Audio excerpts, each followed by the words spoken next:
బిడ్డలు అప్పటికప్పుడు ఉన్న వాళ్ళందరూ జిల్లాలో జనగామ అంటే తెలంగాణ సాయుధ రైతాంగ పోరాటానికి నాయకత్వం వహించింది, ఊపిరులు ఇచ్చింది.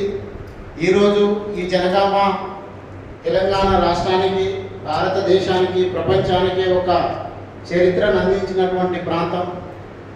ఇక్కడ మన జాతి మీద జరుగుతున్న కుట్రలను, ఆత్మాభిమానాన్ని, ఆత్మగౌరవాన్ని కించపరుస్తూ రాజ్యాంగాన్ని, పార్లమెంటును అవహేళన చేస్తున్నటువంటి సోయం బాబురావు, అదేవిధంగా తెల్ల వెంకట్రావు, వీరి వెనకాల ఉండి వీరిని ప్రోత్సహిస్తూ వాళ్ళకు బలం చేకూరుస్తూ పనిచేస్తున్నటువంటి అగ్రవర్ణాలు, వీరికి వ్యతిరేకంగా భవిష్యత్తులో లంబాడా జాతికి, లంబాడా తెగకు వ్యతిరేకంగా మాట్లాడడానికి కూడా భయపడే విధంగా జనగామ జిల్లాలో ఉన్నటువంటి బంజారా బిడ్డలు ఐక్యంగా రేపు రాష్ట్రానికి, దేశానికి ఒక దిక్సూచిగా, మార్గదర్శకంగా నిలవాల్సిన అవసరం ఉన్నదని, అత్యవసరంగా 2 రోజుల్లోనే ఖచ్చితంగా మనం మొత్తం మన జాతి బిడ్డలతోని రౌండ్ టేబుల్ సమావేశం నిర్వహించి తర్వాత మళ్ళీ తేదీలు నిర్ణయించుకొని శాంతియుతంగా ప్రభుత్వానికి,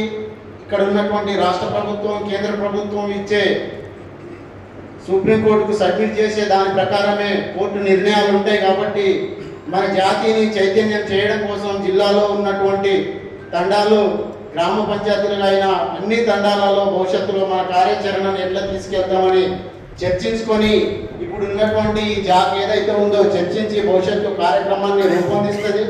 ఆ కార్యక్రమాన్ని ప్రతి ఒక్క బంజారా బిడ్డ, లంబాడి బిడ్డ తన వ్యక్తిగత బాధ్యతగా భావించి ముందు జాతి, తర్వాత మనం, తర్వాతనే 3వ స్థానంలోనే రాజకీయ పార్టీగా ఉంటే మన జాతికి, మన పిల్లలకు, భవిష్యత్తు తరాలకు ఉపయోగకరంగా ఉంటుందని భావిస్తూ ఈరోజు ఉదయం నుండి ఇప్పటి వరకు ఓపికగా ఉండి ఈ కార్యక్రమాన్ని జయప్రదం చేసిన మీ అందరికీ విచ్చేసిన ప్రతి ఒక్కరికి సుమారుగా 180 మంది ఇక్కడ హాజరైనట్టు మా రికార్డులో, బుక్లో ఉన్నది. కాబట్టి వచ్చిన వారందరికీ పేరు పేరున ప్రత్యేక ధన్యవాదాలు తెలియజేస్తూ ఇంతటితో ఈ రౌండ్ టేబుల్ సమావేశాన్ని ముగిస్తున్నట్లు ప్రకటిస్తున్నాం. ధన్యవాదాలు.